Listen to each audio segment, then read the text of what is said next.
we are chilling. It's a chilling stream. We're chilling. We're not gonna get upset today. Not at all, of course. Never get upset. Somebody tell me that I'm live and that you can hear me. I know I'm live. Can you hear me? Oh yeah, thank you, friendo. Really appreciate you. Hello, Bianca. Hello, The Real Thing. Nerds like us. What is up? Yeah, we're chilling. We're not gonna get upset at anything and anybody. We're just chilling. We're just gonna read some stuff, right? I chose some things to read, absolutely random, from one of those, on Android when you scroll all the way to the left, beyond your home screen. Switch another one. There are like a bunch of, like popular science. In my case, popular science news. I hacked the algorithm, so it gives me Agriland, Beef Magazine, Nutrition Science, and just popular science. That's my algorithm on that.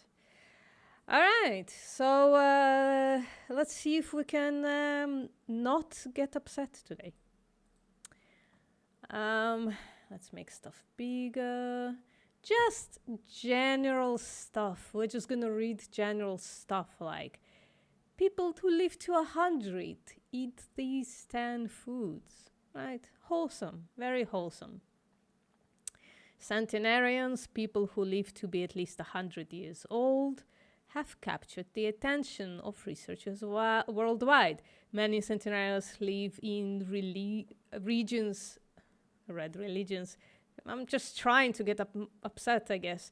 Now called blue zones, including Loma Linda, California, Nicoya, Costa Rica, Sardinia, Italy, Icaria, Greece, and Okinawa, Japan. I only know where some of those places are.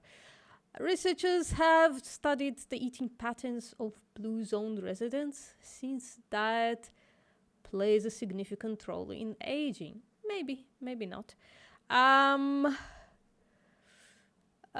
While different foods can support overall health and longevity, research often highlights 10 foods centenarians eat. Nothing to get upset about. These nutrient-dense foods promote overall health and support healthy aging. Beans are the first food. Beans and legumes are an important part of the blue zone diet. They're rich in protein, fiber, vitamins, minerals, and most importantly, they are significantly less cruel, and they don't exploit and slaughter animals. Beans have a low glycemic index, meaning they're not likely to cause a spike in blood glucose. They cause a controlled increase in blood glucose, providing sustained energy and helping you feel fuller longer. Diabetes in older adults is becoming more common, and diet is an important piece of prevention. Interesting. Hello, Laura. How are you doing? Beans can also support your heart and digestive health. I almost read your heart and digestive heart. Let me just mute Discord because Michael is sending a bunch of stuff there. Interesting. Yeah. They contain soluble fiber, which slows digestion and supports the beneficial bacteria in your gut. This helps your body absorb more nutrients. It also binds to bile acids in your digestive tract to help lower blood cholesterol levels, supporting heart health. Beans are antioxidant rich, fight oxidative stress and imbalance of free radicals without antioxidant to neutralize them, which can lead to inflammation and various chronic long-term diseases. So, hello, Carrie. Beans are a good fucking idea, isn't it? As if people needed a reminder. Eat beans, not beings. Leafy greens. Not gonna lie, my least favorite. Leafy greens, a Spanish kale, Swiss chard, are a blue zone staple rich in vitamins and minerals. Well, I have a multivitamin for that. Research has linked these nutrient-dense vegetables to improving inflammation, immunity, and heart health. Adding a leafy green to a well-balanced diet, as many centenarians do, can also support cognitive health. That's good. Leafy greens contain antioxidants and other brain protective compounds like lutein, folate, and beta-carotene. These compounds help slow the cognitive decline associated with aging. So that's good. I love spinach and chard, hot sour soups. I try sometimes. Most of the time I don't even try because I buy that shit and it gets old and disgusting in the fridge. Just greens are just not my thing. I like lettuce. Sometimes I buy lettuce and then I add it to salads like in the summer. A very specific type of lettuce though. So yeah, it's alright. Nuts and seeds. We're seeing a pattern here, aren't we? So good news all around. We're gonna live a long time. You guys are gonna live a long time. This VPN person smoked for 25 years and drank like crazy. So I'm not gonna live a long time. Terrible genetics as well. One thing I know, I'm not gonna die of cancer and not gonna have Alzheimer's disease because those things are definitely not in my genes. Smoked for 25 years. Might die of lung cancer. Don't know. Might be growing my lung cancer as we speak. Eating nuts like pistachios, walnuts, and almonds seems to be a common habit for centenarians in blue zones. Nuts and seeds are full of healthy fats, protein, and fiber, and an excellent source of many vitamins and minerals. Nuts have antioxidant and anti-inflammatory properties. Eating nuts has been shown to help lower cholesterol. Don't need to do that. My cholesterol is very low. And blood pressure. Don't need to do that. My blood pressure is very low in the normal range, while reducing the prevalence of diabetes. I need to do that. My entire family has diabetes except for me. What's up, Johnny? How you doing? Whole grains. Guys, seriously, there's a pattern there if somebody can point it out. Whole grains have been directly linked to healthy aging. Foods like whole wheat quinoa and brown rice are excellent sources of complex carbohydrates, which are rich in fiber and other nutrients. Including whole grains in your diet can support healthy digestion, blood sugar control, and cholesterol levels. Not gonna lie, I just bought some delicious white bread, but usually I go for whole wheat, yeah, for sure. The complex carbohydrate also provides sustained energy and help you feel fuller longer, which could help you manage your weight. By the way, there are citations for all of this shit. So if you want the article, let me know and I'll paste it in the link in the chat. Making bread from scratch, often using sourdough starter, is another hallmark of the blue zones. Who can bother? Sourdough is the oldest form of the leavened bread and has metabolic health benefits and can support longevity. Olive oil. Again, just a pattern. I'm not sure what it is, but somebody in the chat might be able to point it out. Olive oil. Some of the blue zones are in the Mediterranean, so it is no surprise that olive oil, which is popular in the Mediterranean diet, is linked to longevity. Olive oil is rich in monounsaturated fatty acids, which is associated with many heart health markers. Adding olive oil to a well-balanced diet can reduce cholesterol levels and help fight free radicals associated with cardiovascular disease. Olive oil is also known for its antioxidant and anti-inflammatory properties, which can support healthy aging. Research has shown that olive oil may benefit your liver, immune, kidney, digestive, and brain health.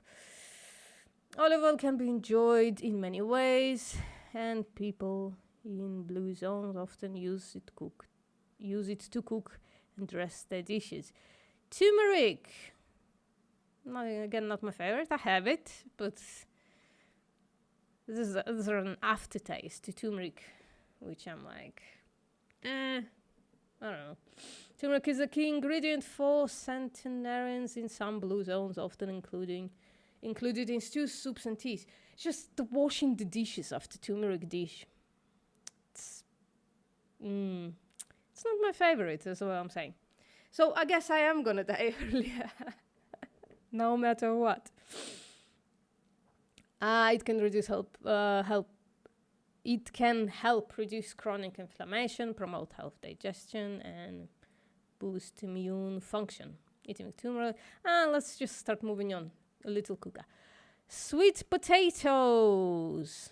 Staple food for centenarians living in blue zones, especially those in Okinawa, Japan.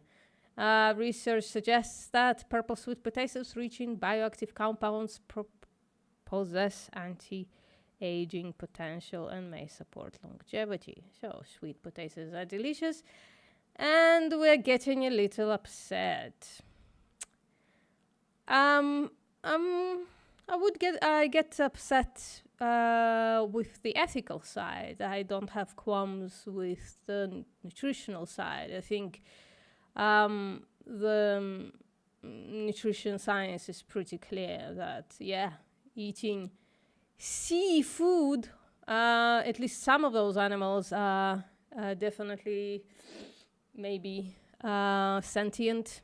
It's just not a great idea, and usually people just go for fish, which is who are definitely sentient. Sea animals, yeah, exactly, Bianca, absolutely. Many blue zones are near bodies of water. Let's just not read this one because it's a chill stream. We're just gonna continue. Fruits, we're back to our pattern, right? Fruits. Oh, I love me some fruits. No, fruits I eat a lot. It's usually when I go to the store, I'm like, oh my God, I only have 2 types of fruit in my house. Need more. And I go to the store and buy some more. Fruit is a major food group for those living in the blue zones. It is a major group for me, especially in the summer. Oof, I have a pineapple in my fridge. It needs dismantling because it needs to be frozen because it's a cheaper pineapple. It's towards the end of its life. So I need to get on that. Hello, Chip. How are you doing? Today we're chilling. We are chilling. You just dropped to say hello. Going to get some vegan Ethiopian. Oh, nice. Oof. Ethiopian food is fantastic. So have a good one, Chip. Thank you for stopping by. It provides essential vitamins, fiber, and antioxidants that contribute to overall health and vitality. While specific health benefits will vary between fruit types, sufficient fruit intake has been linked to multiple health benefits. Amazing. Research shows that eating enough fruit daily can improve blood sugar control, weight management, and heart health, among other health benefits. Teas.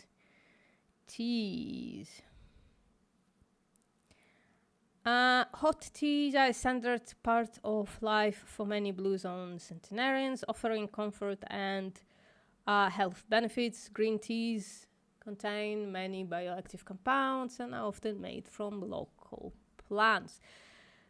Don't forget to buy your tea fair trade. And other than that, I have no problem. But I'm not really a tea drinker just because even the non-fair trade is incredibly expensive. So I just drink a barley drink, hoping there are enough antioxidants in that shit. How to follow a blue zone diet? Well, you just gave us that. Just, ignore this part and we're good.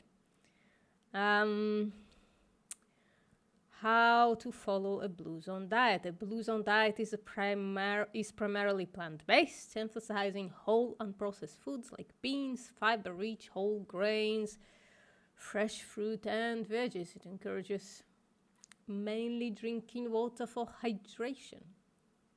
Well, I'm drinking barley drink with soy milk. That's what I'm doing. Frankly, in the winter, I barely drink any water. Am I going to be okay? I don't know. We're going to find out in March. While the diet doesn't eliminate specific food or food groups, it does recommend limiting red meat, dairy, and added sugar. So, almost got a little upset there. There's no calorie counting or macronutrient tracking, but the Blue Zone diet encourages mindful eating. It's essential to be aware of your hunger cues and stop eating once you feel full. Some people in Okinawa will stop eating when they think they're approximately 80% full. That's interesting. Other ways to support adequate sleep. Shit. I'm always being trapezed by this sleeping disorders that I have.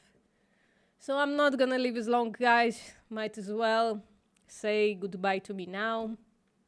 I am not gonna be here for long. Physical activity, I do that. I lift weights. I lifted weights earlier today. Now my back hurts a little bit, which is good. When you lift weights, hurt is good. So that's good. Stress management. That's what we're trying to do now. We're doing a chill stream. We're going to calm down. We're not going to stress. And social activity. Let's move on.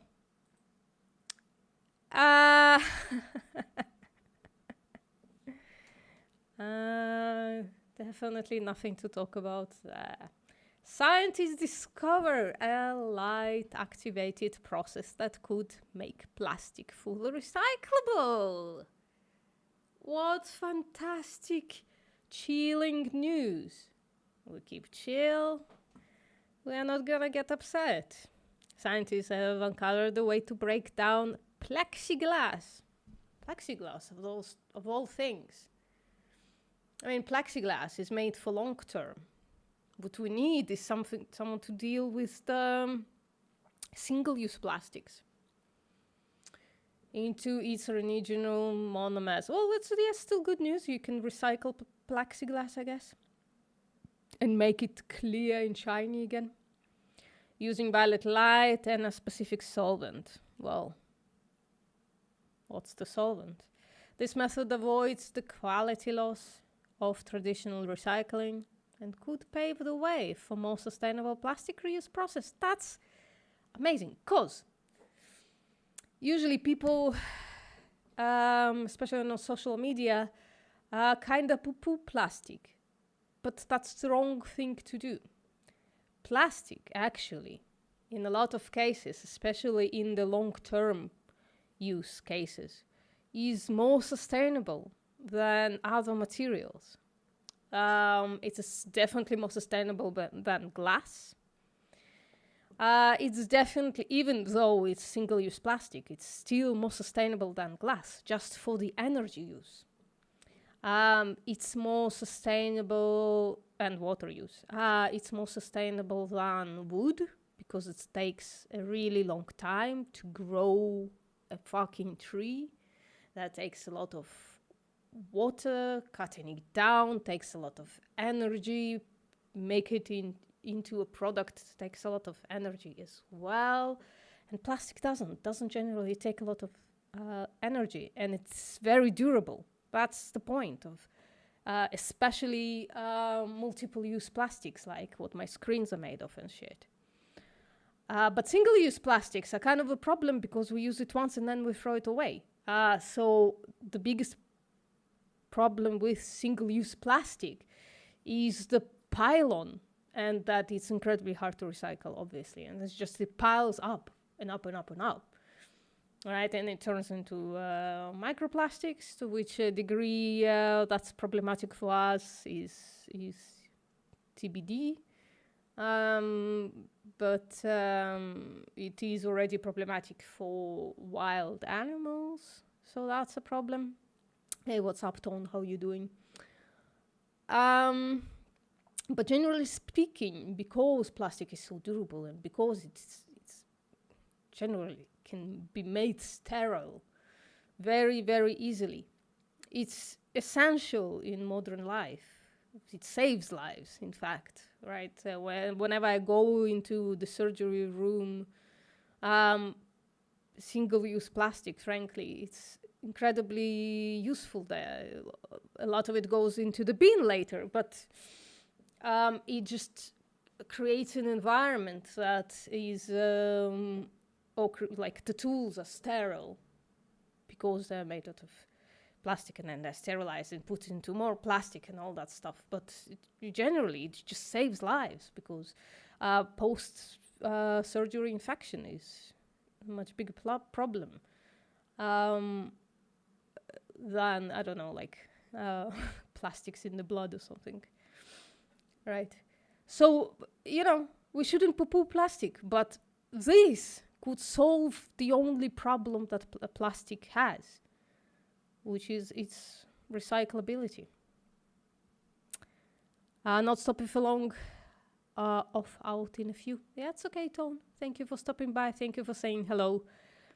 A new discovery offers a promising way to break down stubborn plastics like plexiglass into their original building blocks, potentially revolutionizing recycling.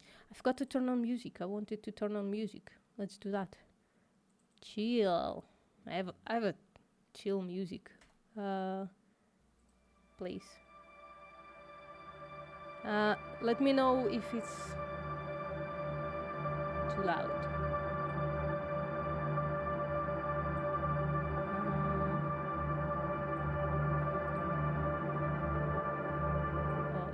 The desktop audio is definitely too loud. How about now? It's supposed to be okay now.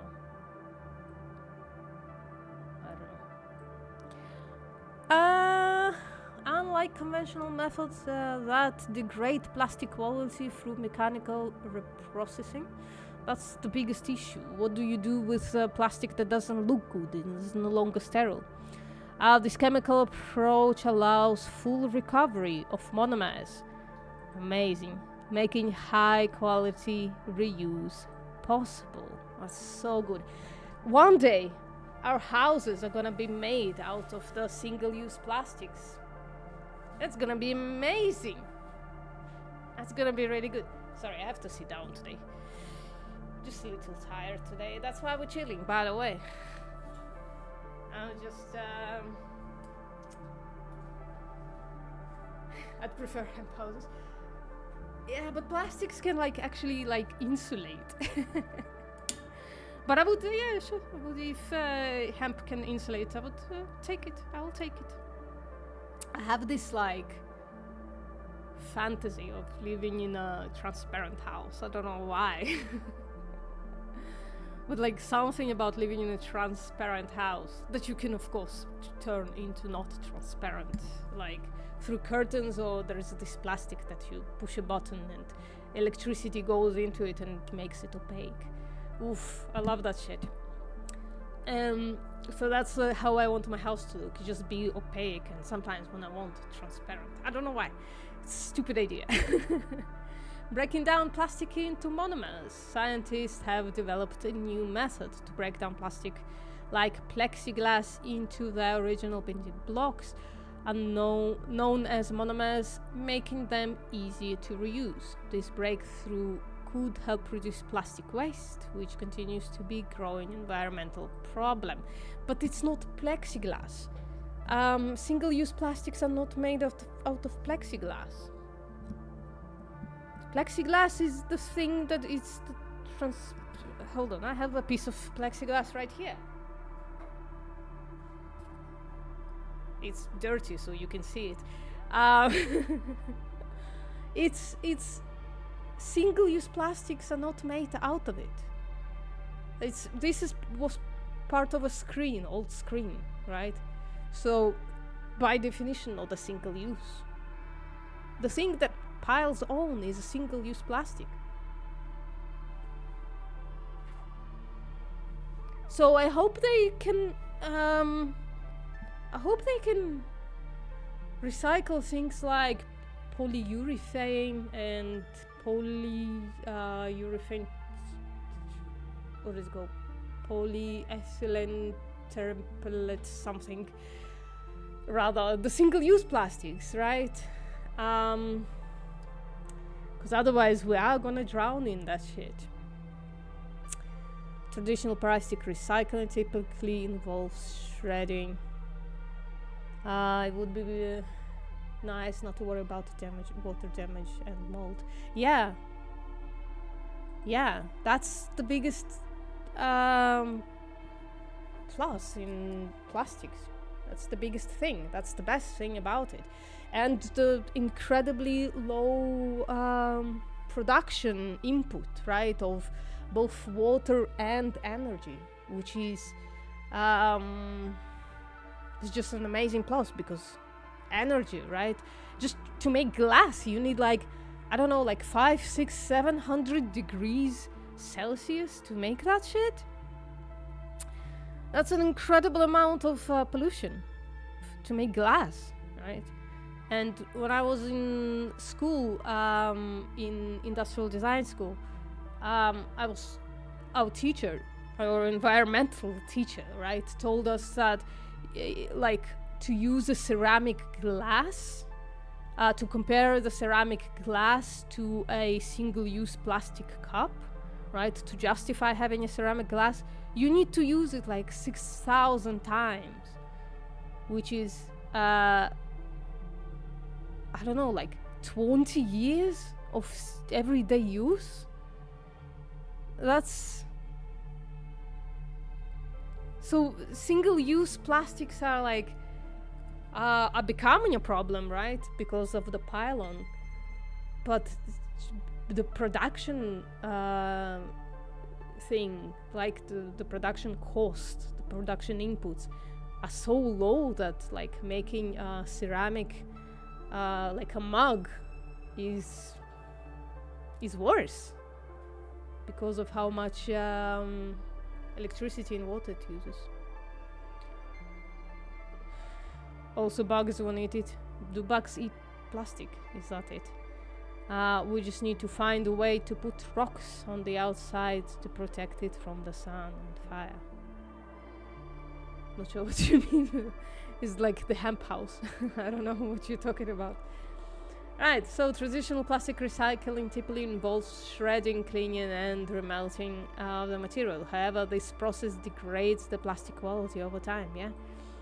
Well, immediately. Most of the plastics immediately, first of all, become opaque, right? So you can't do like transparent stuff in, you can't put transparent drinks and stuff into it. Or, you know, can't put, I don't know. In contrast, breaking plastics down into monomers allows for a more thorough purification, enabling them to be reformed into high-quality materials without loss of performance. Seriously, if they can do this to like single-use plastics, the ones I mentioned, like polyurethane, PET, which is polyethylene something, even like what's the packaging thing called? The white packaging. I don't remember. Anyways, how light and solvents enable plastic breakdown? Well, let's see if we can understand. In the research, I'm not going to try to do that, and colleagues discovered that exposing plexiglass and similar plastics to violet light in dichlorobenzene, I shouldn't have tried, dichlorobenzene, so a molecule made of two chlor molecules with one benzene molecule. Well, benzene on itself is not incredibly environmentally friendly solvent. can efficiently break them down into their original monomers. Maybe they can recycle some of the solvent as well. The reaction appears to be driven by chlorine radicals released from the solvent. Interesting. Which help initiate the breakdown process. The researchers highlight that this method can be performed on a larger scale, and allow this precise control over the breakdown process. But again, why did they choose plexiglass? Maybe I'm wrong.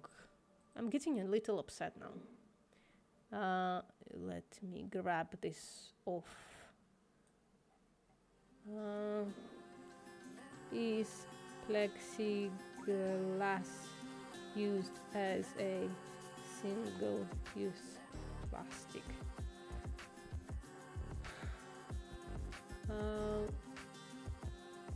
I'm gonna cheat and go with the eye. Shit. Sorry, the environment.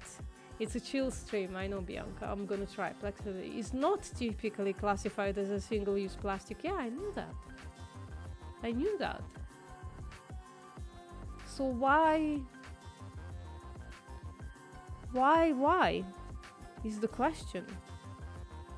You can't see all of it, I'm sorry about that. And I can't make it smaller. Anyways, a weird choice. How big of a deal is it? The biggest deal is the single-use plastics. Maybe I'm missing something. Maybe I just don't know. What's up, more joy? Maybe I just don't know that plexiglass is like one of the bigger plastics by weight that is thrown away. It's meant to be durable. It's meant to be used for years on end. So I don't know. Anyways, the researchers highlight that the method can be performed on a large scale and allows for precise control over the breakdown process. They suggest it could become a widely applicable and efficient approach to plastic recycling. Interesting. It is interesting, by the way. And it's chill, it's very cool. Reference, blah, blah, blah. Next.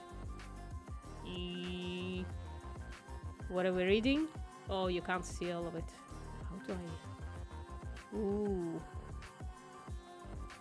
How do I show this to you? Maybe like that. Well, that's the best I can do. 10 new animal species discovered for the first time in 2024. Look at that cutie. Newly discovered animals.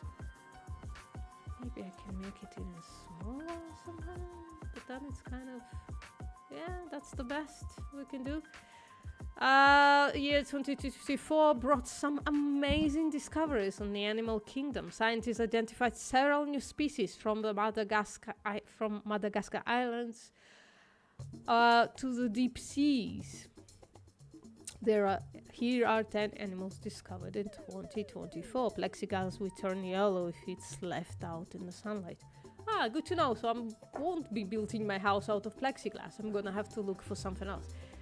There is this thing, the opaque plastic. It turns opaque once you put electrical current to it. I can't find what it's named though. I've been looking for years, but I definitely know it exists. It exists for like 40 or 50 years, right? So it's not a new thing.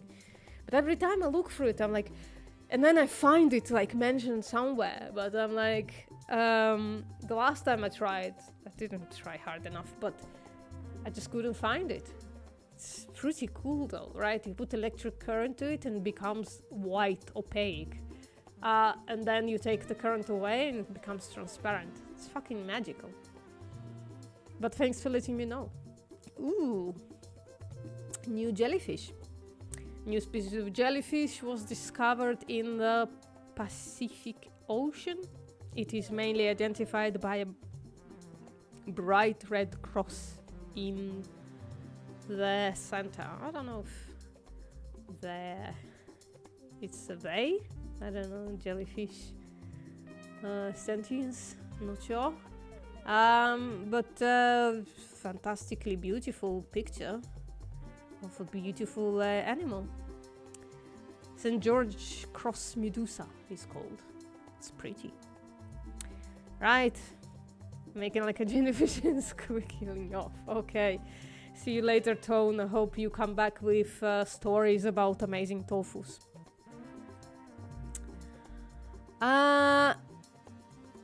Limestone eyelash pit viper. Ugh. Critters. Some critters are less. Enough said, because it's a chill stream. I'm gonna chill the fuck out. It is a newly discovered species found in the limestone forest of Trang and Satun provinces in Thailand. This small snake, about 17 inches long, has an attractive emerald green body with dark red cross bands and eyelash-like scales above their eyes. Let's just take a look at them. The nose that goes up is really funny. Fine, they're cute, they're cute.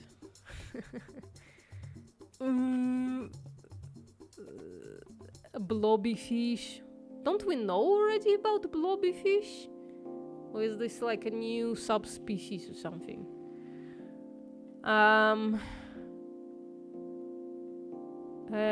This fish species, which was discovered in deep sea environment, is characterized by its distinctive nose shape. They are grayish in color and docks on rocks in the seabed. So, blobby. There's a new blobby in town. Electrochromic smart glass or privacy smart glass. I'm gonna take a picture of that, because every couple of years I'm looking for it. Alright. Thank you, everybody, for participating. What it is, there's terrible pictures though. It looks like a cucumber or condom with a creature inside. Let's just take a closer look. That looks disgusting. I'm not gonna lie. Not all of them are gonna win beauty pageants. That's okay. It is a tiny mussel species discovered in an underwater forest in Alabama. Well, that's why the picture is so terrible, because they're tiny.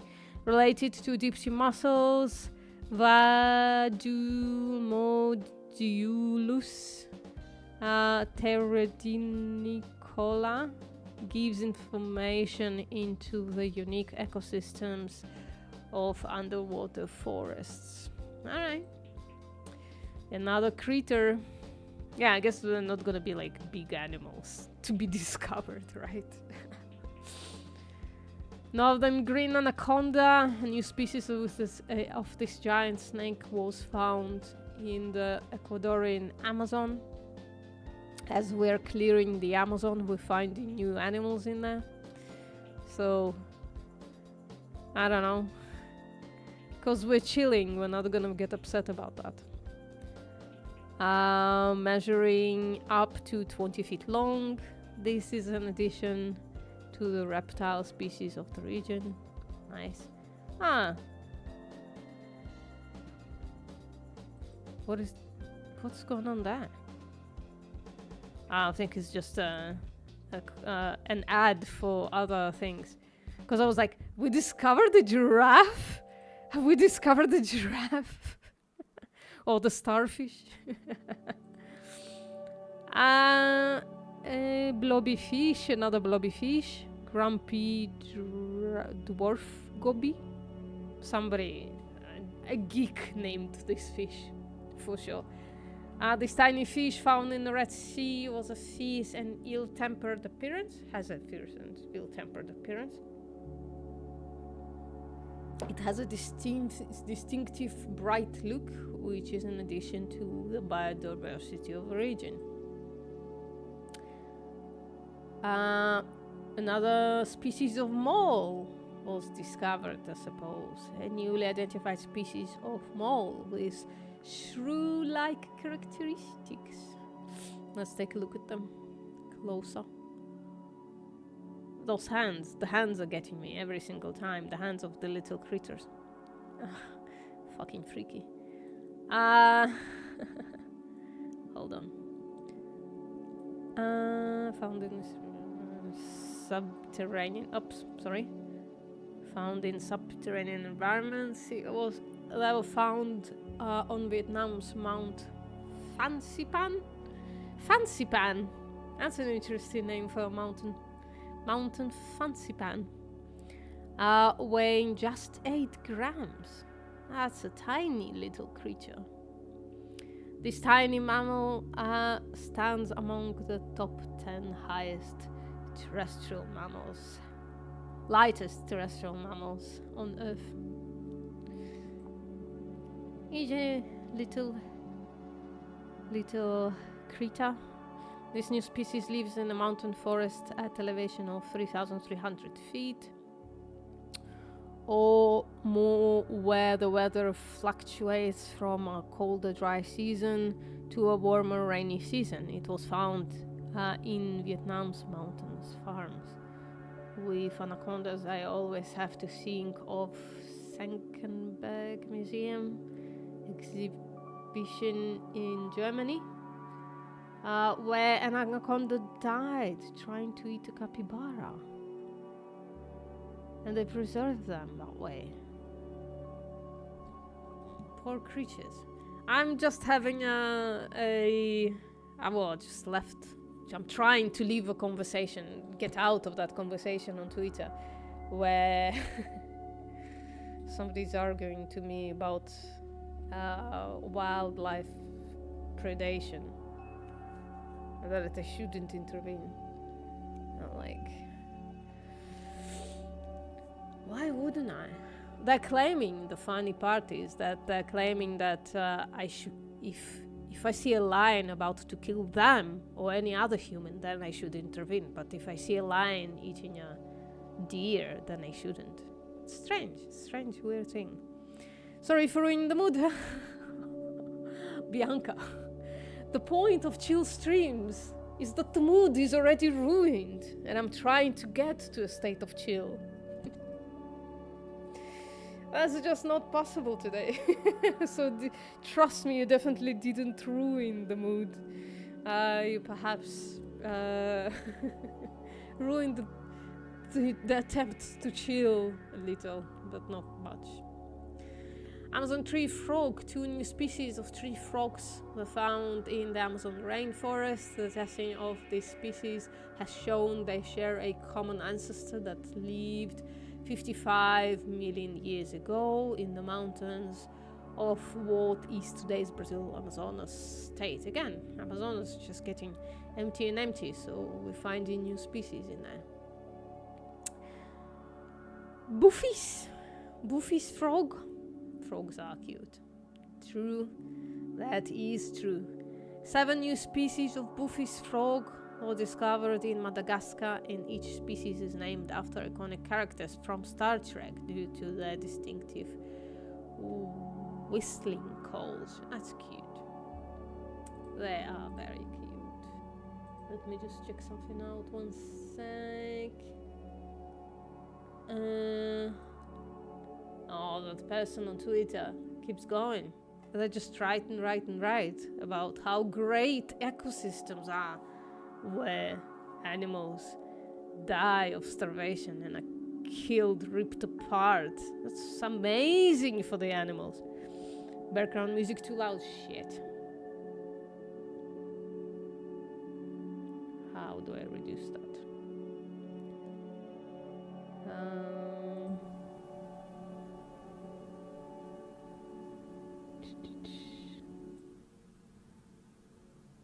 Better? This should be okay. This should be alright. hello, Wally. Good to see you. Right. I didn't like that though. Alright, let's continue reading. Again, we discovered the giraffe. It's just a read next thing. Alright, so there you go, 10 new species. Great. I'm losing my chill. Well, losing. I'm not regaining it.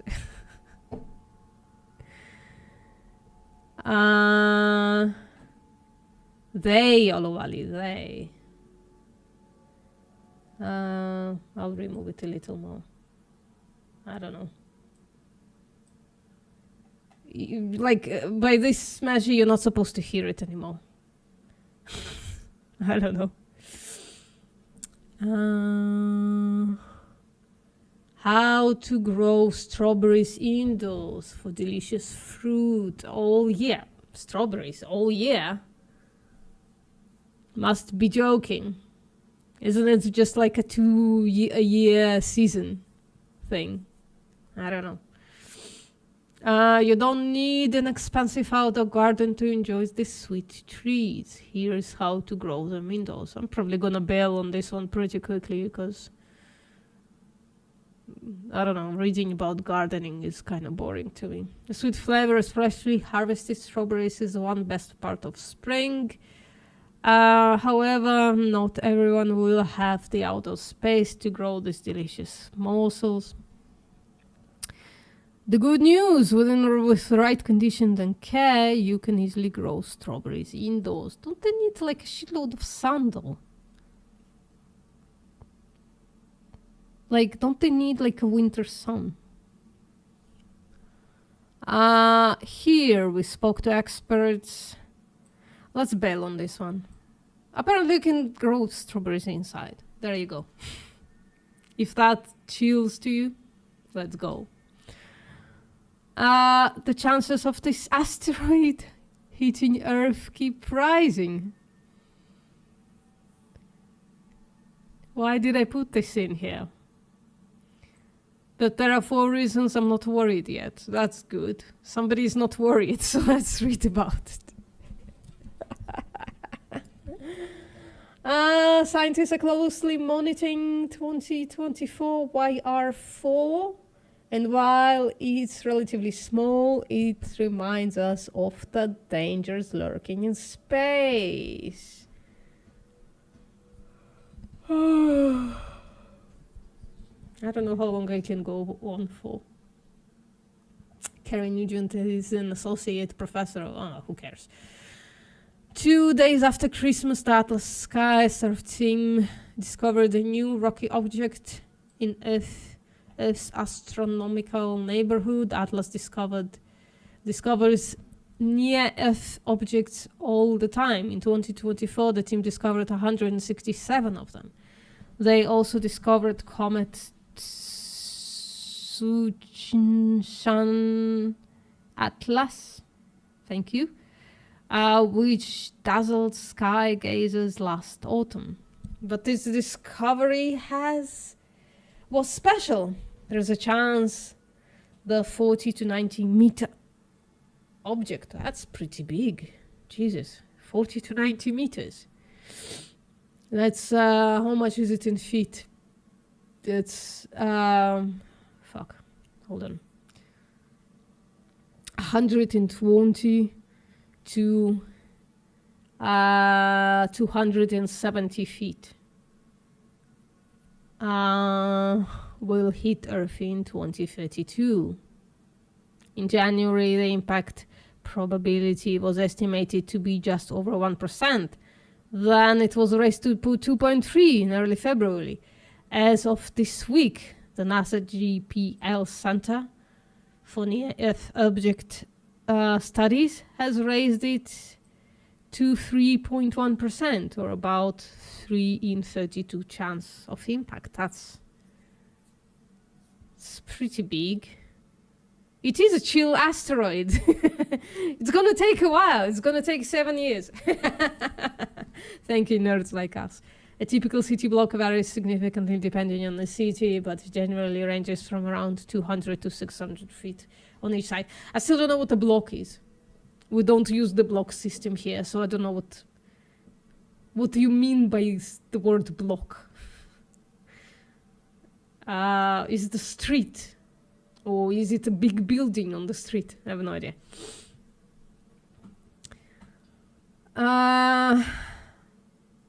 There are 4 reasons I'm not worried just yet. So this person is chill. First, the possible impact would be in December 2022. So it's a future problem. Let's forget about it now. So we've got time to prepare. Second, the asteroid is likely not terribly large by asteroid standards. The little asteroid that unexpectedly exploded over Chelyabinsk in Russia, causing damage but not deaths in 2013, was roughly 20 meters across.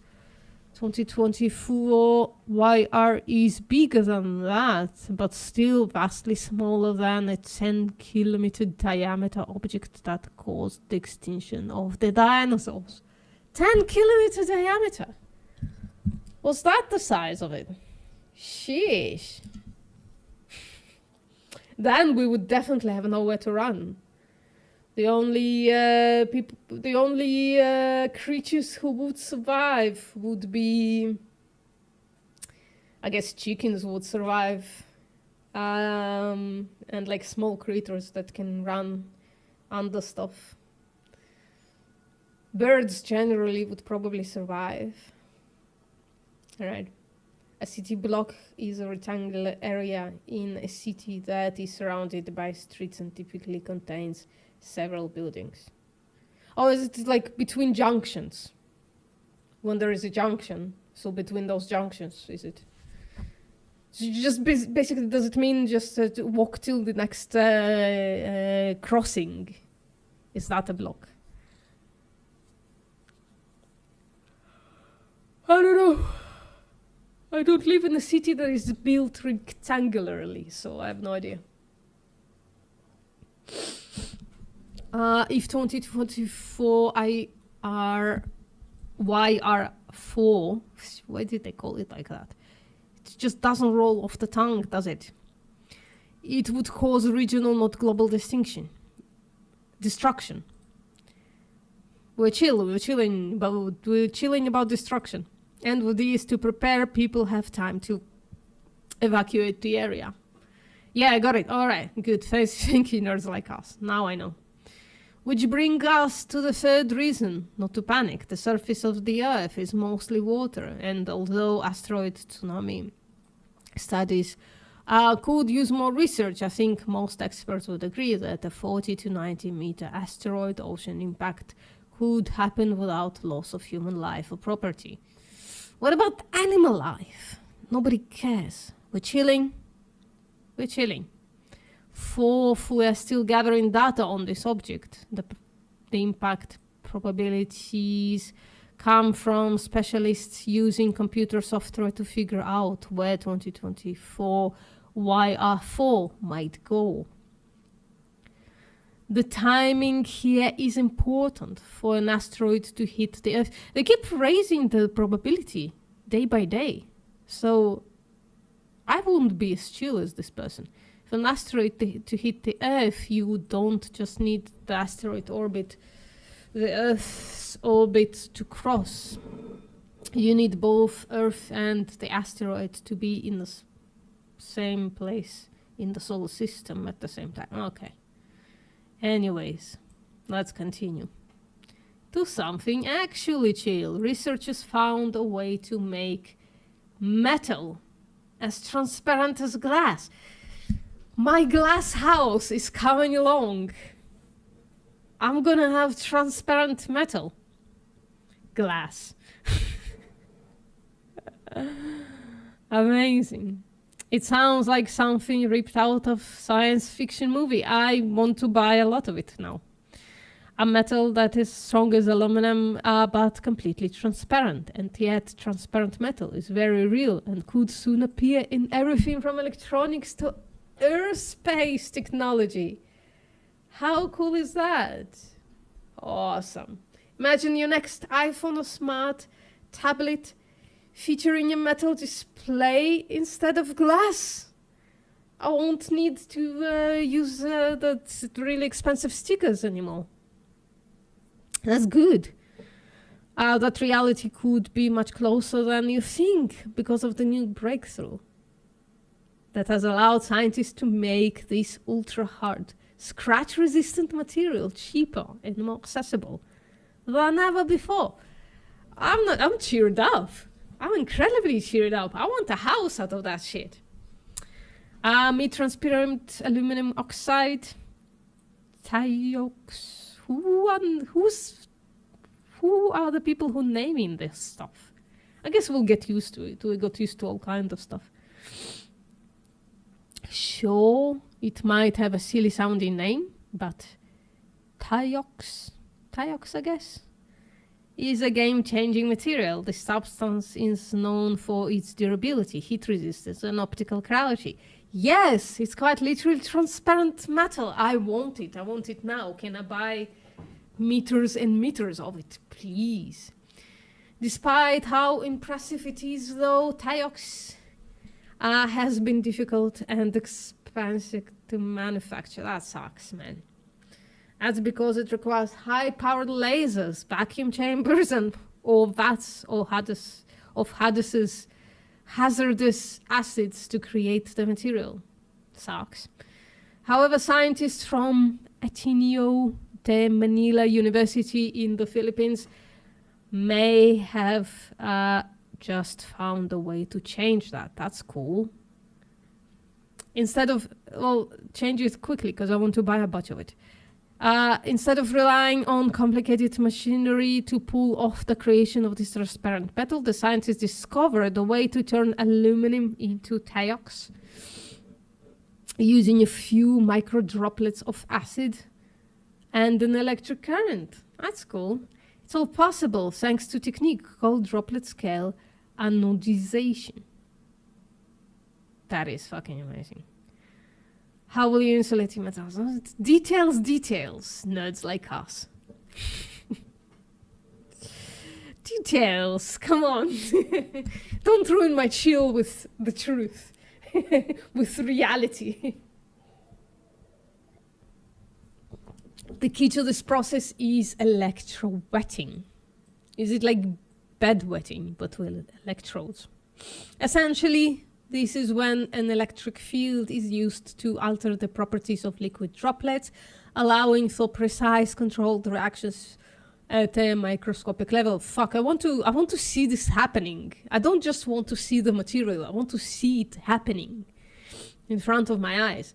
It's fucking scratch resistant, transparent metal. Holy fuck. I want to see it turn transparent. I want to see it really badly. It's cold. It's cold and hot at the same time. The key to this process, blah, blah, blah. Controlled reactions on a microscopic level. When combined with this technique, the metal not only becomes clear, but it remains just as strong as before. That's fantastical. Guys, we're moving into the future. Jesus. I want everything done out of this thing. There are, of course, multiple possible use cases for the transparent metal like this. Yeah, a transparent house. I was just talking about that. That's fantastic.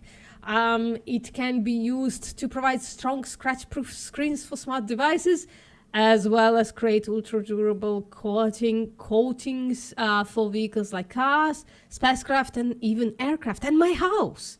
God damn it.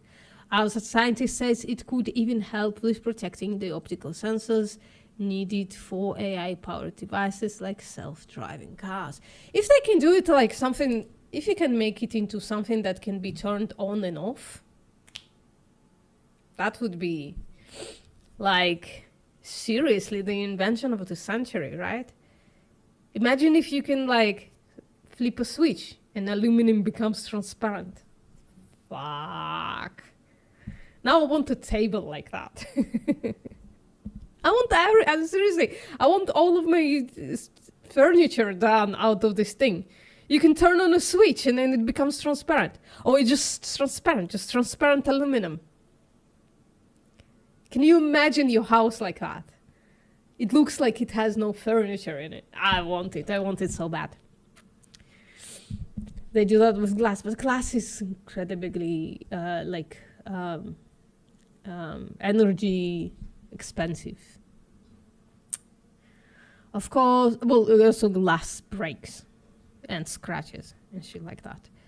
Of course, we're still a long way from seeing Tiox in use everywhere in the world. I hope to live. I'm gonna get my beans in because I hope to live long enough to see it actualize into cool material that we all can use. It is nice to know that the smartphones of tomorrow could benefit from something so useful that could even help us in our losing battle against climate change. Yeah, I suppose so.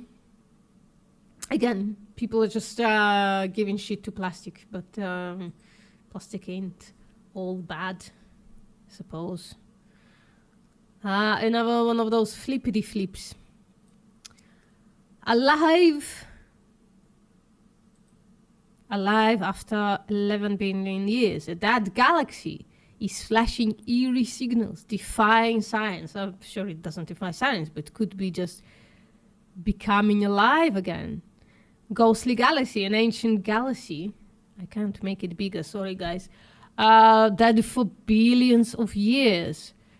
Oh, it keeps switching. Stop. I don't want you to switch. Suddenly flashing with mysterious radio bursts, defying cosmic expectations. Galaxy long past its star-forming days is inexplicably emitting powerful bursts of radio waves, hinting at an unknown celestial phenomenon. Now you can switch. Jesus. Can you oh, there you go. I can stop it. Fuck. I like how they make it like a picture thingy with text. That's cute. Fast radio bursts, usually tied to young active galaxies, are now emerging from an outskirts of a galaxy thought to be lifeless. Well, maybe it's reborn.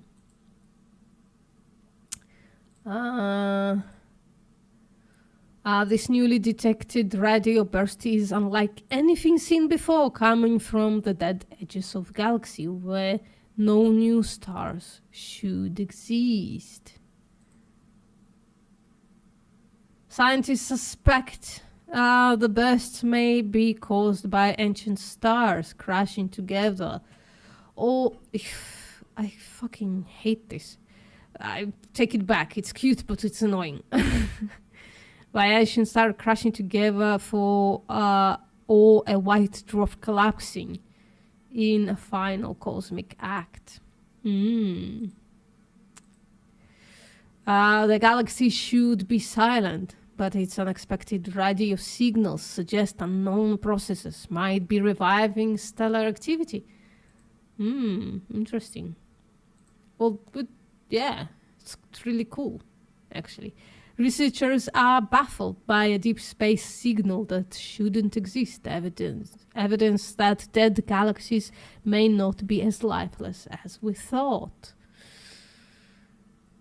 So interesting.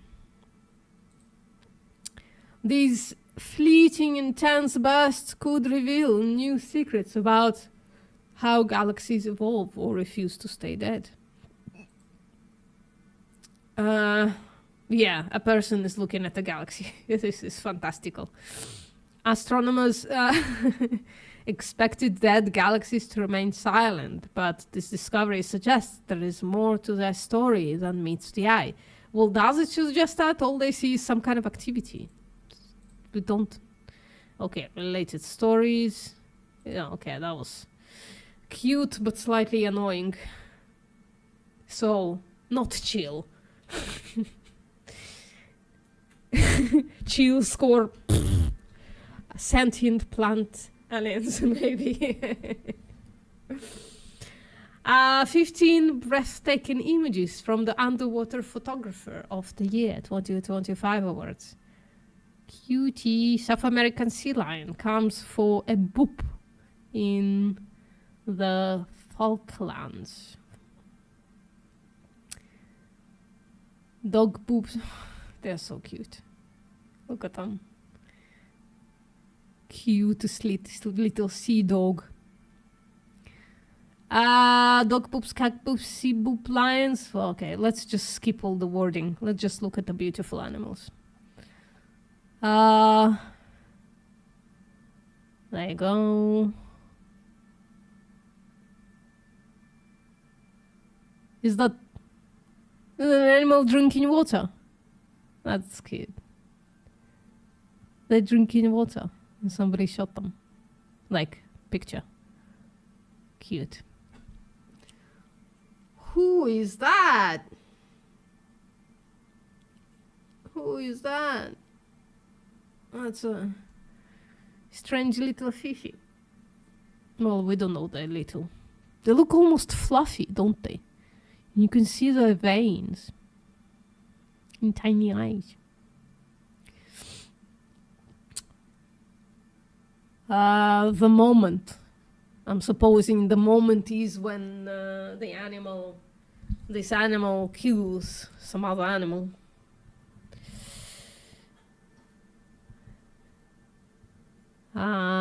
Chasing dolphins. That's a fin and a tail. That's not a dolphin trying to eat other dolphins. In case you were wondering. There's a shark with a white belly. There's the transparent sea dildo with some kind of a brain-like structure inside. It's just a penis, isn't it? Just straight a penis with the urethra and all. Well, that's not an animal. But yeah, the sheep is pretty cool as well. And there's some, I think it's just some more sea animals. That's a beautiful picture though. That was taken early in the morning.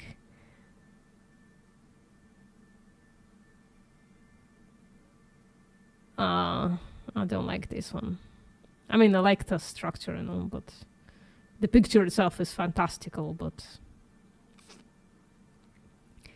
And there's that sheep again.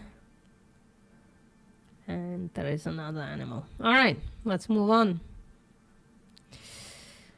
Unlocking cellular youth. I have something on my mind. Oh, I guess my algorithms has something on my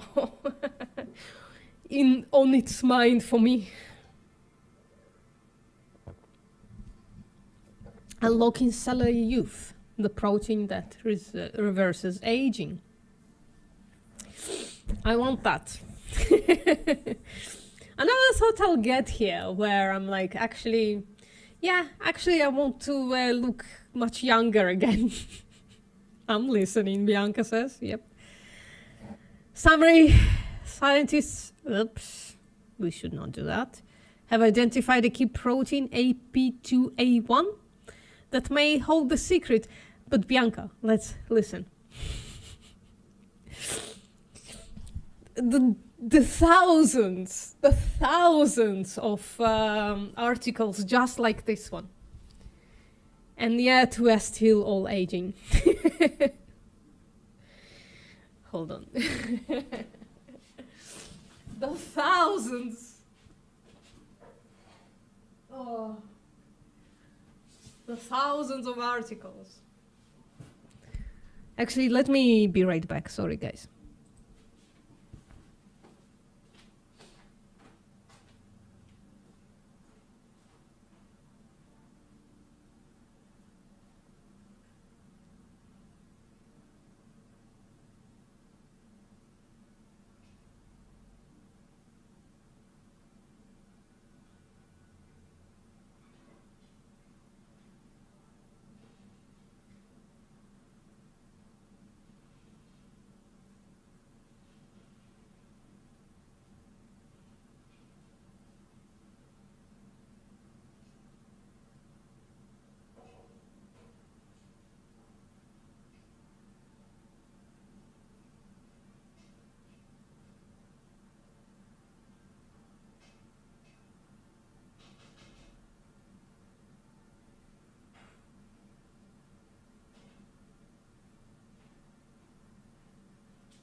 Yep, I'm back. Sorry, I had the stew on heat again. Just tasted it. Came out absolutely fantastic. Amazing. So, Bianca, listen up.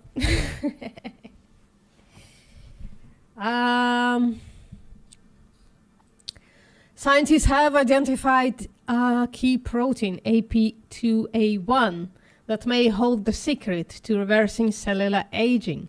The study found that suppressing AP2A1 in all the cells led to rejuvenation. Fuck. They probably made this discovery in animals. You just can't remain chill when you're woke on the animal suffering.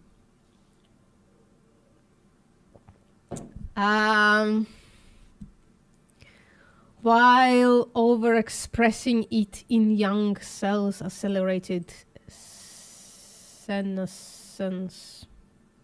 This protein interacts with integrin beta 1, which strengthens cell adhesion and contributes to the enlarged structure of aging cells. By manipulating AP2A1, researchers could potentially develop new treatment to combat age-related diseases and improve skin health, which is the thing that I need. The rest I'm okay with. My skin is going to shit.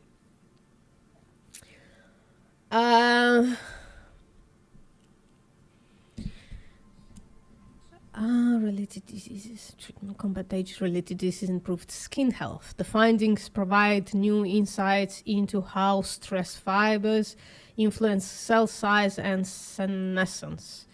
AP2A1 could serve a biomarker for aging and a target for therapies aimed at slowing down or even reversing, the aging process. Key facts: aging protein identified, reversing senescence, I don't know what that word even means, potential therapy target, could be used to develop treatment for age. Source: Osaka University. There are multitudes of products for sale that promise the appearance of, let's make it smaller, the appearance of eternal youth by erasing wrinkles or firming up jaw lines. But what if we could truly turn back time at the cellular level? How researchers from Japan have found the protein. Now researchers have found protein that may do just that. There's a pretty picture. As we age, all the fewer active cells known as senescent cells accumulate in multiple organs. These cells are noticeably larger than the younger cells and exhibiting altered organization of stress fibers and structural parts of cells that help them move and interact with their environment. We still don't understand how these senescent cells can maintain their huge size, says lead author. One intriguing clue is that stress fibers are much thicker in senescent cells than in young cells, suggesting that proteins this is ruining my chill. I'm gonna move on in a second. Within these fibers help support their size. Okay. To explore the possibility of the research examined, AP2A1 is a protein that is upregulated in the stress fibers of senescent cells, including fibroblasts, which create and maintain the skin structural and mechanical characteristics, and the epithelial cells. Yeah, really cool. I want the pill, but sucks that they still exploit animals for this. It really sucks. Now, I don't know if you've ever seen this channel. I'm gonna turn off the music 1 second. This is a chill channel with ASMR, so let's just relax. Ooh. Listen to that ASMR. Oh, baby.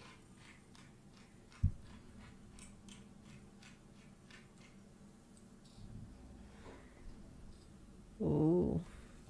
Yeah. It's a weird cabbage.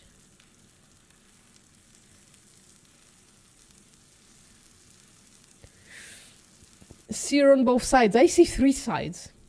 And the cat is fantastic. Ooh. Yeah, baby.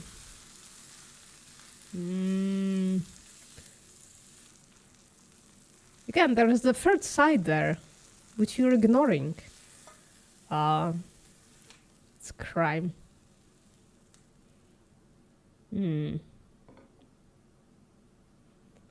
Yeah.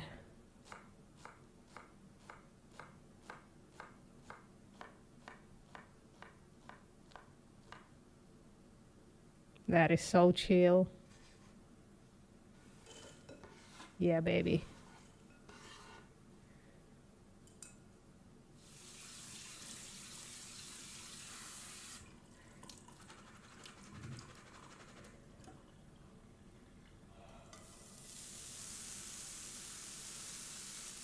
Yeah, baby.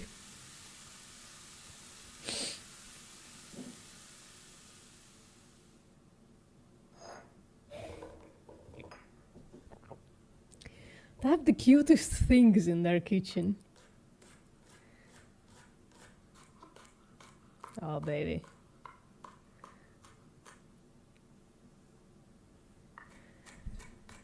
Of course I will, Bianca.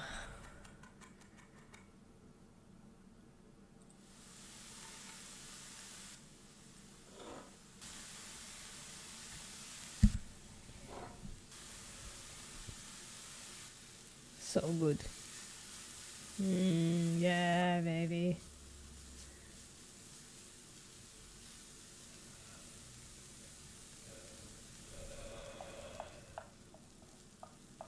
Yeah, make space.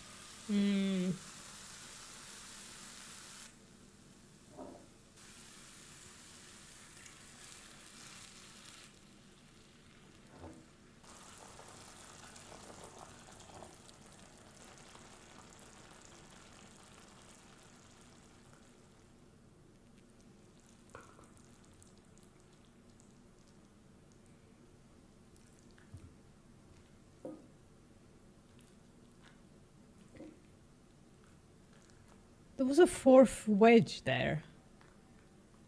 Before. No, I'm just chilling. I'm not gonna think about the 4th wedge. What did you do to the 4th wedge?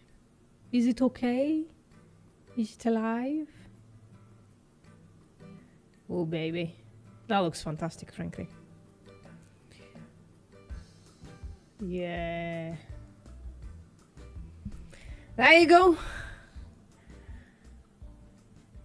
That was the chillest.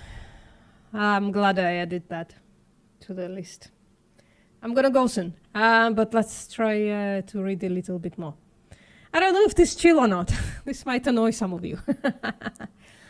Why you must be logical and scientific to be a good person. I wonder what they're gonna say. I haven't read this. The more you know, the better you can act. Interesting. Being scientific is different from being a scientist. A scientist is just someone who does science. But to behave scientifically is to believe that science is the only way of knowing or even living. Big Things spoke with philosopher and biologist Massimo Pigliucci. I regret trying that. About how scientism accurately describes the world, but falls short as a complete guide of living, an area where ethics and philosophy are essential. Yeah, I agree generally.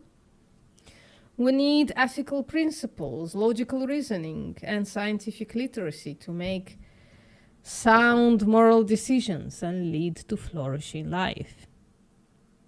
You know what I'm wondering?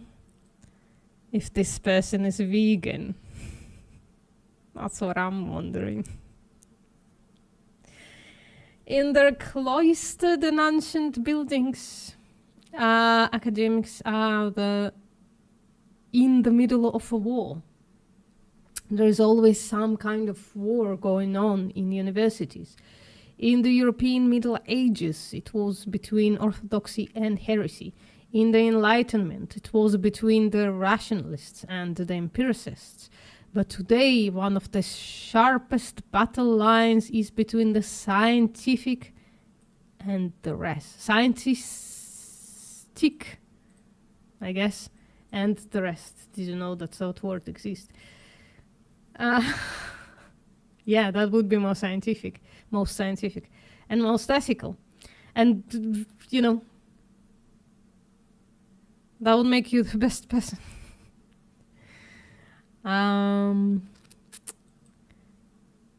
Right. Being scientistic is different from being a scientist. A scientist is just someone who does science. Didn't we read this already? I guess not. But to behave scientistically is to believe that science is the only way of knowing. At its extreme, it believes that science is the only way of living. And so the gunshot that started the current war is the question. What is there left for the non-sciences to really tell us about the world? I agree, not much. It's a shame that Bible Dumb podcast is not here. Today, science has pushed back to the fog of knowledge farther and farther. We know about the fundamental forces and the quantum world. We know about neurotransmitters and epigenetics. True. We are getting closer to great theory of everything. Amazing. So what are philosophers, Scientologists, sociologists, Scientologists, psychoanalysts and arts graduates to do? While science is no doubt farther along, the debates are... Oh, I should turn on the music for this. Chill music. We're still chilling, guys. Debates are older than we might think. This battle between the scientistic and the rest goes back to the ancient world. To find out more, I spoke with a philosopher, blah, blah, blah. I should have skipped all that. Science is best. I'm getting tired. Can we skip to the end? All right, we'll finish this one and then I'll go. There are two questions we need to address. The first is whether science is the best or even only way to know. And the second is, what is there left for non-scientists to do? This is what Pigliucci had to say about the first. So if you are talking about knowing things about the world as it is, then yeah, science is the only way of knowing. There really is no other way around that. Or it is at least by far the best way we have invented. You know, what are the alternatives? Intuition. I should make a video about intuition. Well, intuition is just the subconscious processing of information by our brain, true? People ascribe like magical properties to intuition, but that's not it. Intuition is not instinct. Intuition is basically your mind remembering stuff and bringing them forth. It's basically your mind's experience. That's what intuition is. Sometimes it's correct, sometimes it's not. True, it depends on what knowledge you were fed since childhood. How do I know if it is correct? I check it. But as soon as you move from simple intuition to let me see, you're doing science. True. Philosophy is not in the business of discovering things about the world. It is in the business of understanding the big picture. It's in the business of answering questions of meaning, but it's not in the business of discovering new stuff about the world. Religion? Well, good luck with that. You know, the moment a set of religious beliefs gives us something that is equivalent to I don't know, fundamental physics and evolutionary biology, then I'll pay attention. Same. But they are not even close to that, you know. Mysticism? Same idea. I mean, there you've got a lot of vague notions that are non-particularly useful. They're usually not even communicable, I guess is the word. So in that sense, I think science is in fact the only way by far, and the best way. I think science is in fact the only way, or by far the best way to understand the world. Now I understood the sentence. But understanding the world is not the only thing. Empirically guided values. Interesting. There's a problem in philosophy that never quite goes away, which is called the naturalistic fallacy. The problem is that no matter how many facts about the world we present, we can never derive the ought or moral statement. If you say this thing causes pain, then you still need to tell me why causing pain is bad. This is fantastic. I'm enjoying it a lot. For Pigliucci, this is where philosophy comes in. There is a model of ethics called naturalistic ethics in modern times that was prevalent in ancient Greece and Rome. All of the schools of virtue ethics, Stoicism, skepticism, Aristotelianism, Platonism, especially subscribe to this model. And this model, in the broad sense of the term, is just the study of how to live a good life. And so ethics is, in fact, an empirically informed way of doing philosophy, in that if you don't understand what a human being is, or what human nature is, or how we work, then on what basis are you going to do ethics? This is very interesting. This kind of reminds me of my debate with, what's his name? Conan Barbarin, who,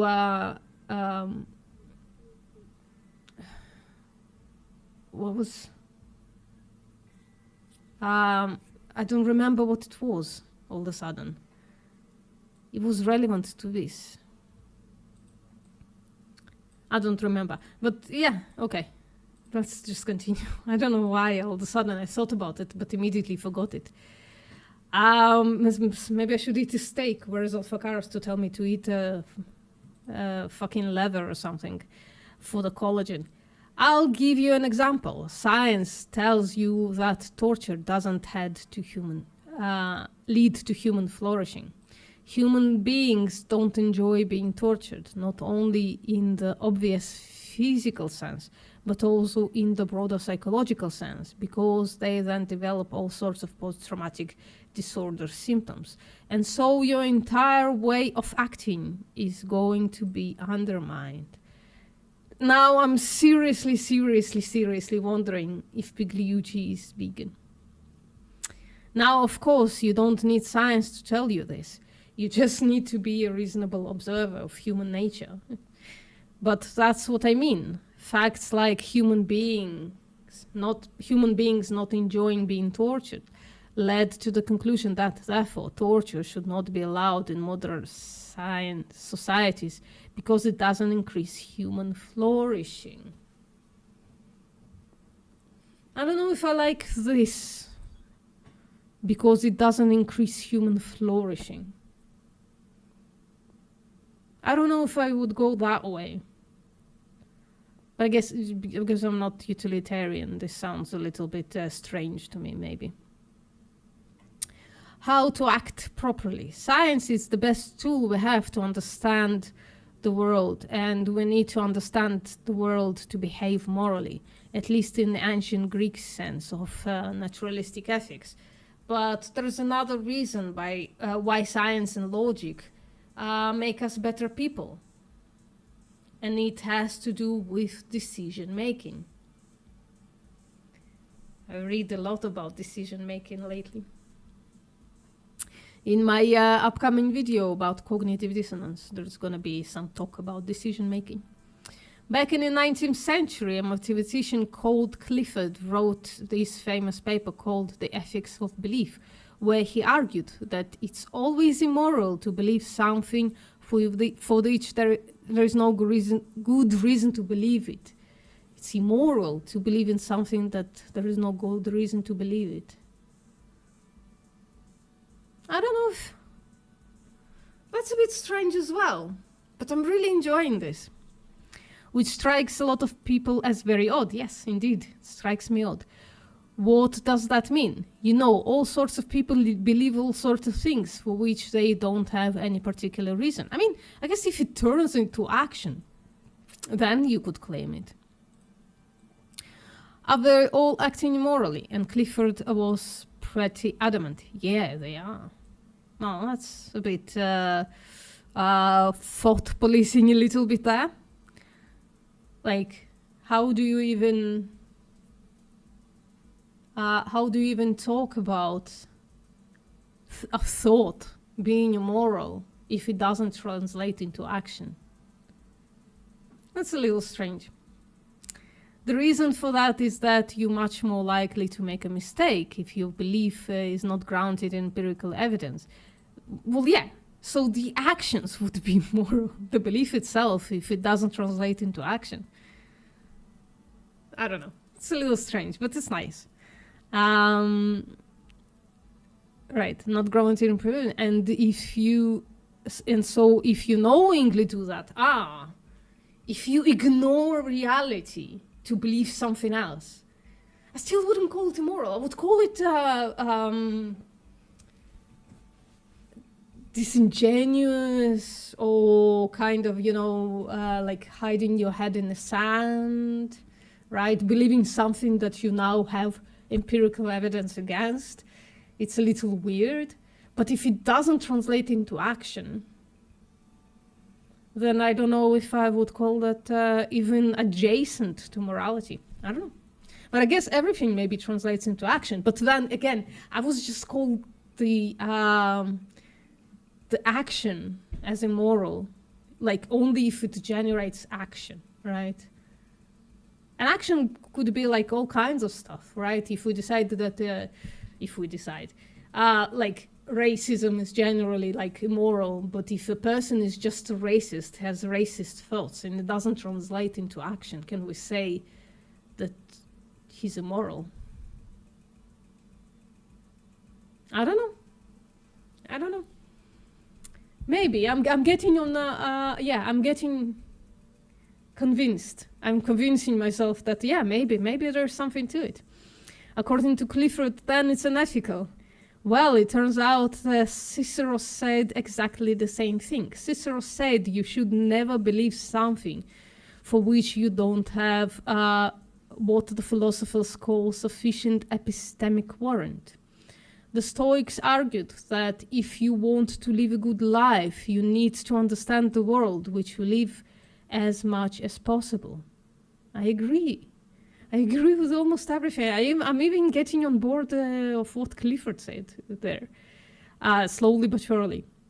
You need to understand the world in which you live as much as possible, because if you don't understand it, or if you misunderstand it, then you are going to make bad decisions, some of which may be fatal. So yeah, they're definitely defining like the end stage of the thing, of the belief, as the problematic one, right? So they're not saying... It's confusing. They're confusing me a little bit, but that's okay. So in other words, you have to practice science, and we should say today, would say today, not as a professional scientist, of course, but you have to have a minimum understanding of how the world works. I agree. Finally, you also have to be able to use logic and reason correctly, or as correctly as possible about what you think you know, because even if you have factually correct information, if you're not reasoning correctly about it, you're not drawing the right conclusions from that information. So, in the case of both the Stoics and the academic skeptics, the goal was the same: live a life worth living, a good life, a life of flourishing. And in both cases, they thought, well, the way you get there is by understanding the world and thinking carefully about it. This is fantastic! What's up, vegan gays? We're just reading something really fantastic. I want more. That was beautiful. And I agreed with almost everything. I separate the action from the thought there, but oh my god. Do you want a link to this? How do I get a link? Because the link up there is kind of... Is that it? No. I'll just go like that. Guys, this was beautiful. This was beautiful. I want more. I think... What is subscribe? Should I subscribe to this? I'm gonna keep it. I'm not gonna close it. But listen. This was so beautiful. Did you enjoy it? Please let me know.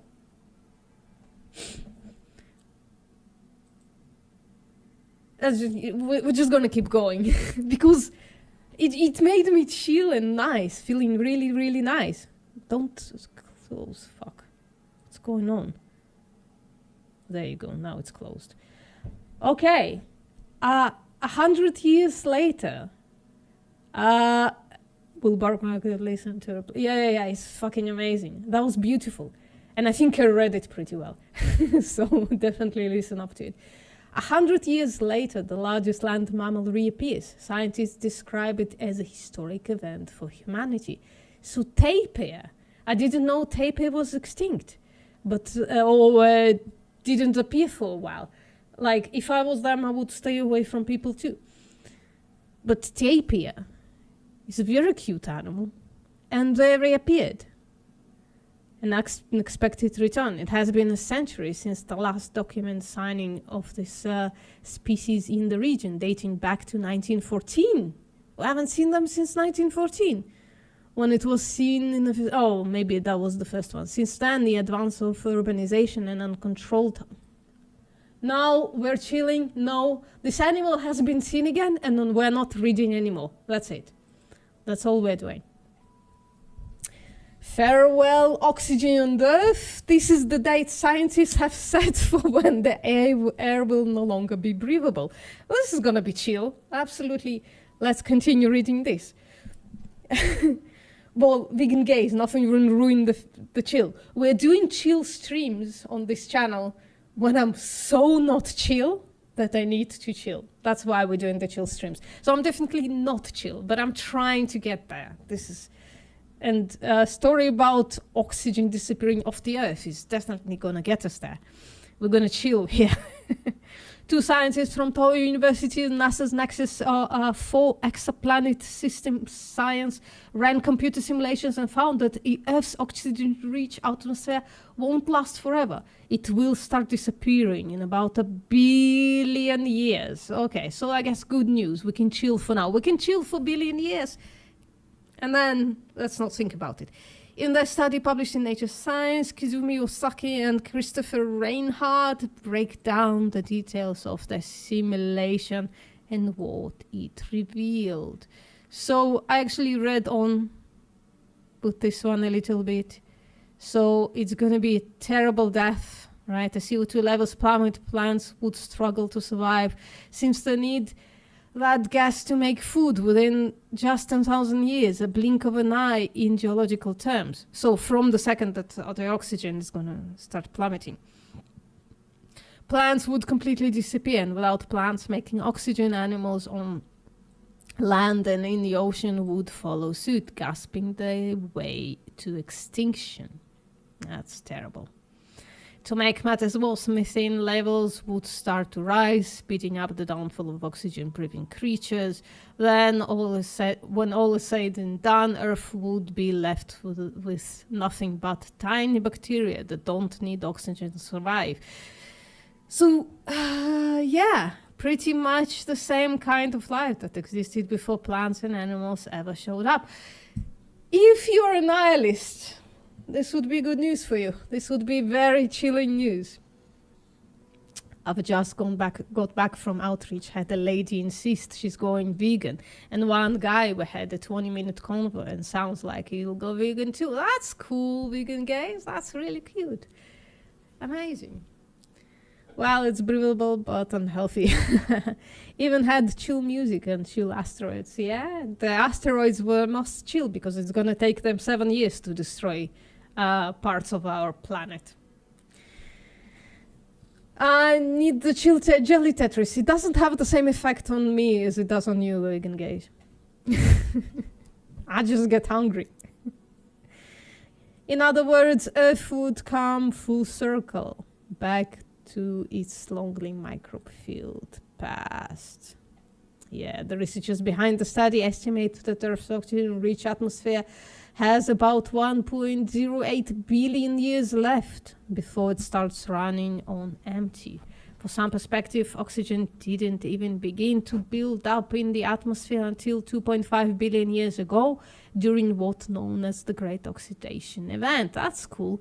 Even after that, oxygen levels likely remained low for the most of Earth's history, only reaching something close to today's levels when land plants evolved roughly 400 million years ago. Isn't this fantastic? So now we're chilling. Imagine how chill you would be if there was less oxygen. You'd be a bit more lethargic, I suppose. It hypnotizes you. Okay, let's do this for vegan gays. Let's find the jelly Tetris. Do you remember how to find it? Do I just punch in jelly Tetris? I don't remember. Videos. We gotta find the right one. Is that it? Is that it? Yep. The music is a little not great. I'm gonna mute it anyways, because shit. Oh no, they're making it. I can't find it.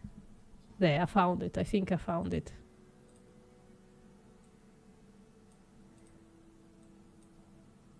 Okay.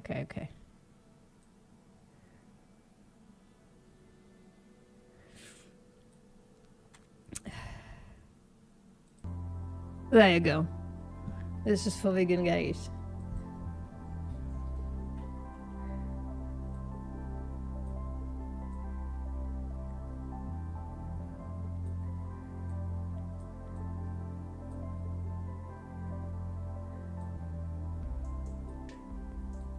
Oh, sorry.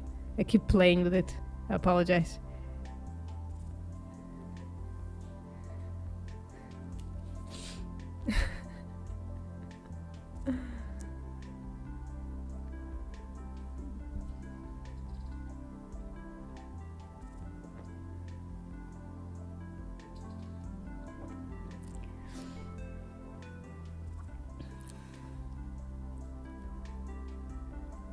A little more, a little more.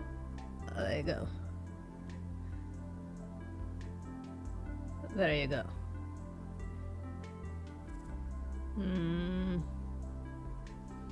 It's a good thing that I have food on the stove. Oh, nice.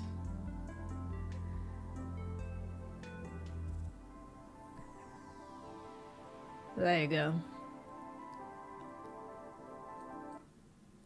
There you go, guys. All right. You happy, vegan guys? Are you smoothed? Did we smooth you? Right. No oxygen. That was very chilling. Joyful. Tetrasesum, I love it. Yeah. So happy. Good. Not gasoline, not electricity. Japan launches a 22nd century motorcycle. We're still in 21st century. What the fuck is going on? Don't annoy me like that. Right, electric engines have been popular. Who cares? Japan continues to advance hydrogen technology. Hydrogen technology. When I was studying industrial design, which is at this point was 25 years ago or so, we had a project where we had to pick technology and use it, like pick new technology and like write a proposal for it or something like that, right?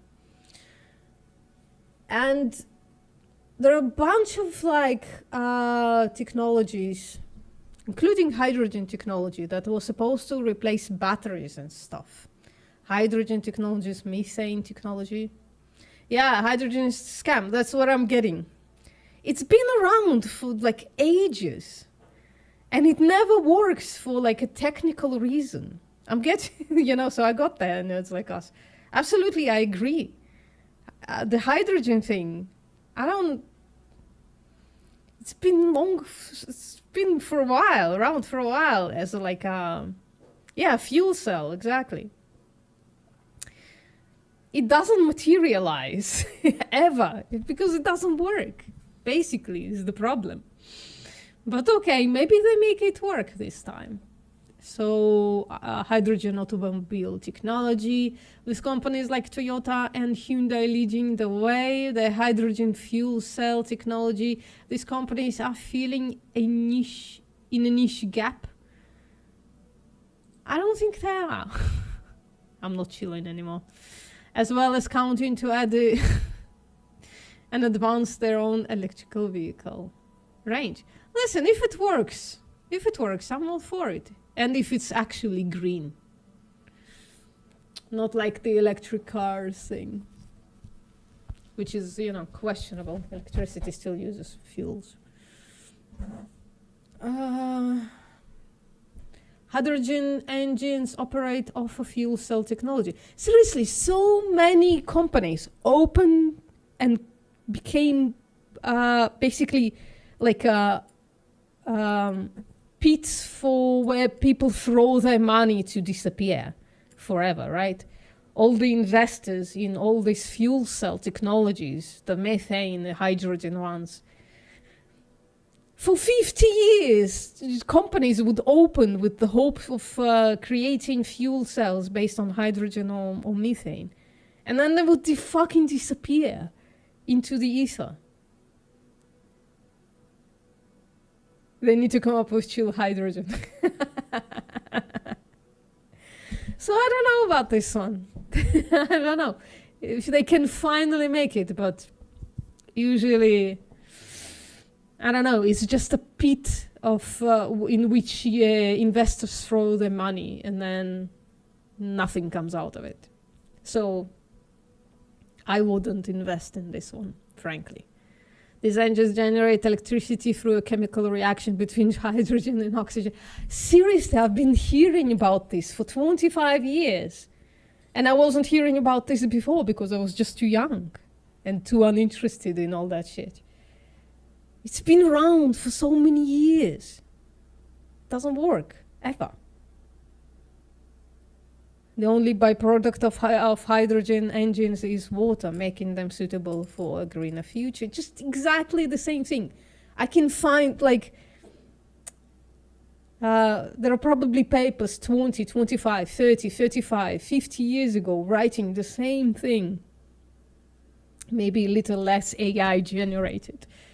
Anyways, let's move on. We're almost at the end. This is the last one. First direct image of the cosmic web reveals the universe's hidden highways. Look at that pretty picture. It's very chill. Very chill picture. Simulation of a vast region of the universe based on the current cosmological model and performed using supercomputers. Why am I reading through that? I don't know.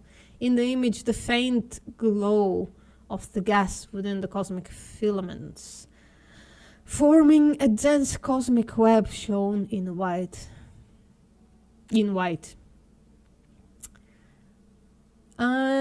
Looks boring.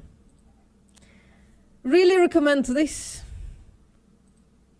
Maybe we can, there you go. There's a link for it again. It's the same link. That was a really good read. I want like a book full of this.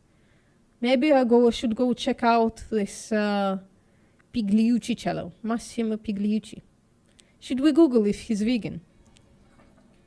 Should we ruin our collective chill?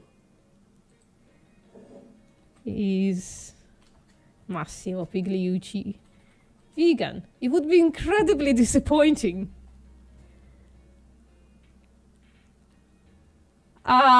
Should a modern Stoic be vegetarian by Massimo Pigliucci?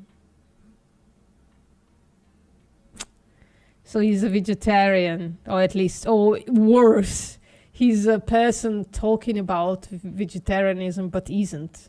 Could be, couldn't it?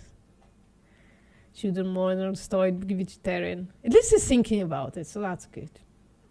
All right, bye, vegan guys. Vegetarianism is a big deal, ethically speaking. It was put on the map. Okay, Plan of Liberation, 75. In truth, utility. I knew he was a utilitarian. I knew it. Utilitarians have been very clear on the subjects from the beginning. The founder of the approach, Jeremy Bentham, famously said that when it comes to the treatment of animals, the question is not can they reason, nor can they talk, but can they suffer? Well, oh, he's talking about utilitarians. He himself does not necessarily a utilitarian. Discover more, continue reading. What about Stoicism? A recent article by Jeremy Coulter in Stoicism Today summarized the situation as far as the ancient texts are concerned. I will not repeat Jeremy's point here since he does a superb job in it. After passing several quotes from Zeno, blah, blah, blah, blah, blah, he concluded correctly, in my view, so he's a vegetarian. Somebody should make Massimo Pigliucci vegan. Somebody should tell Massimo Pigliucci about the suffering of dairy cows and the suffering of chickens in battery cages. Stoicism and vegetarianism are the two separate philosophies. Seriously, somebody should make him vegan. I think vegetarianism is, in fact, one of those cases where an ancient road is not the best one and we need to revise it. Full disclosure here, I am not a complete vegetarian. Chill, ruined immediately. All right. On this note, the article was still fantastic, right? He just didn't get to the right conclusion at all. But like zero of it. Okay. Everybody, thank you very much for coming. See you next time.